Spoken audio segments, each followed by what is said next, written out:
नमस्कार, बिहार मिथिला न्यूज में आपका स्वागत है। मैं मनोज और हम लगातार सटीक एग्जिट पोल आपको दिखा रहे हैं। ये अनुमान वहां के जो लोग हैं, स्थानीय लोग हैं, स्थानीय नेता हैं, उनके संपर्क के बाद चुनाव से 10 दिन पहले और चुनाव से 3 दिन पहले और चुनाव के दिन का पूरा विश्लेषण जब हमने डाटा कलेक्ट किया तो इस हिसाब से जो डाटा हमारे सामने बेनीपुर का, इससे पहले हमने आपको गौरा बौराम का, कुशेश्वर स्थान का, आपको हमने हाया घाट का दिखा लिया। अब गौरा बौराम के बाद अब हम आपको दिखा रहे हैं बेनीपुर विधानसभा का। देखिए, बेनीपुर विधानसभा में जो विश्लेषण है वो बड़ी नेक टू नेक फाइटिंग भी है, लेकिन आप समझ लीजिए क्या है। डॉक्टर विनय कुमार चौधरी जो जदयू में पहली बार चुनाव लड़े थे, 61,418 मत लाए थे।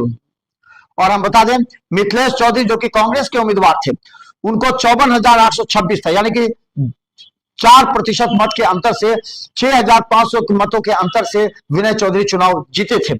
ये विश्लेषण समझ लीजिए। लेकिन अब समझिए कमल सेठ का, जो कि बहुत विधानसभा में एलजेपी के जो प्रत्याशी थे, उनका जो वोट बैंक को जो कैलकुलेट किया जा रहा है वो निश्चित तौर पर एनडीए गठबंधन के साथ जा सकता है, जिसमें 70% लगभग हमने एनडीए को दिया है। इस तरह 17,600 कमल सेठ को आए थे, जो कि चिराग पासवान के वोटर प्लस हम मानते हैं कि उसमें ब्राह्मण वोट भी आए थे। तो कमल सेठ का जो 17,000 था वो वोट किस में जाएगा? राम कुमार झा का जो 6,000 वोट था, वह अवधेश कुमार झा इस बार जो चुनाव लड़ रहे हैं, तो राम कुमार झा का 6,000 को हम शिफ्ट अगर कर देते हैं 4,000 अवधेश झा में, और अमरेश कुमार यादव का 3-4 हजार शिफ्ट करते हैं मिथिलेश चौधरी में, माइनस करते हैं तो 54 में से 3। चलिए हम अब आपको विश्लेषण समझ लीजिए। बेनीपुर में 16 पंचायत और 29 वार्ड हैं।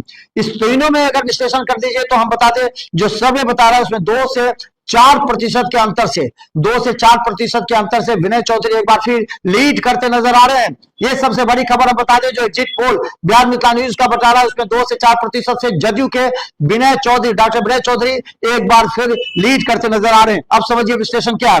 देखिए, 61,000 मत आए थे विनय चौधरी को, जिसमें एंटी इनकम्बेंसी बहुत लोग थे नाराज। एंटी इनकम्बेंसी हमने 10,000 जोड़ा, जिसमें 5,000 उनके खिलाफ पड़ सकता है, 5,000 साइलेंट हो सकता है, या फिर नोटा में जा सकता है, या फिर दूसरे प्रत्याशी को जाएगा। तो ये 61 में से 10,000 माइनस कर दीजिए तो आपको बनते हैं 51,000। लेकिन 51,000 में कमल सेठ का 12,000 आप अगर जोड़ते हैं तो ये 63,000 होता है। 63,000 के अलावा 5,000 अन्य को जोड़ते हैं, जो कि इसमें महिलाएं हैं। जो महिलाएं बड़ी संख्या में, जिन महिलाओं को 10,000 रुपए मिले, उन्होंने एग्रेसिव पोलिंग किया सुबह से ही आकर के, उन महिलाओं का अगर 5,000 जोड़ते हैं, इस तरह 68,000 वोट जो है वो डॉक्टर विनय कुमार चौधरी के खाते में जाते दिख रहे। हो सकता है इसमें प्लस माइनस हो, ये हमारा आधारित अनुमान है। हम बता दें कि 68,000 मत विनय चौधरी के खाते में जाते दिख रहे हैं। वहीं मिथिलेश चौधरी के खाते में कितनी जा रहे हैं ये भी समझ लीजिए। 54,000 इनको मत आए थे पिछली बार, जो कि एग्जैक्ट तो है ही, लेकिन उसमें हम बता दें 10,000 मत जो है वो जुटते दिख रहा है। 10,000 कौन कौन है ये भी समझ लीजिए। 7,000 हमने कमल सेठ का दिया था, और 3,000 हमने अन्य, जो कि अमरेश कुमार यादव है। अमरेश कुमार यादव का जो वोट था वो जो अलग चला जाता था, जनसुराज में जो गया होगा, उनका हम अगर काट करके बोलते हैं तो 7, 3, 10 यानी 54, 10 64,000 मत उनका हुआ। प्लस माइनस उनका 2,000 हो सकता है, जिसमें अमरेश यादव उनके वोट को काटेंगे। तो इस तरह 66,000 मत का अंतर उनको है।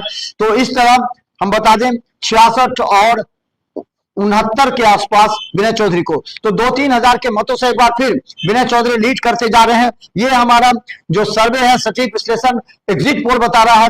इस तरह बता दें कि गौरा बौराम से सुरजीत सिंह और बेनीपुर से विनय चौधरी लीड करते नजर आ रहे हैं, और मतों का अंतर सब जगह बहुत क्लोज कंटेस्ट में है। 3 से 4, 2 से 4 इतने प्रतिशत के अंतराल से चुनाव जीतते नजर आ रहे हैं। एक बार फिर हम बता दें, बिहार मिथिला न्यूज का सटीक एग्जिट पोल में गौरा बौराम से सुरजीत सिंह और बेनीपुर से डॉक्टर विनय चौधरी एक बार फिर अपनी सीट को बचाने में कामयाब होते दिख रहे हैं। तो इसके लिए बिहार मिथिला न्यूज यूट्यूब में सब्सक्राइब कीजिए। सिटी केवल 10 पर लाखों लोग देख रहे हैं। 14 नवंबर की सुबह 7 बजे से सब्सक्राइब कर रहे हैं हमारे अपडेट, क्योंकि हर पहली राउंड की खबर आप तक पहुंचाने का प्रयास करेंगे। हमारी तमाम टीम रिपोर्टर ऑफिस, स्टूडियो से लेकर के मैदान तक में जहां भी होंगे वो आपको बताने का प्रयास करेंगे। धन्यवाद।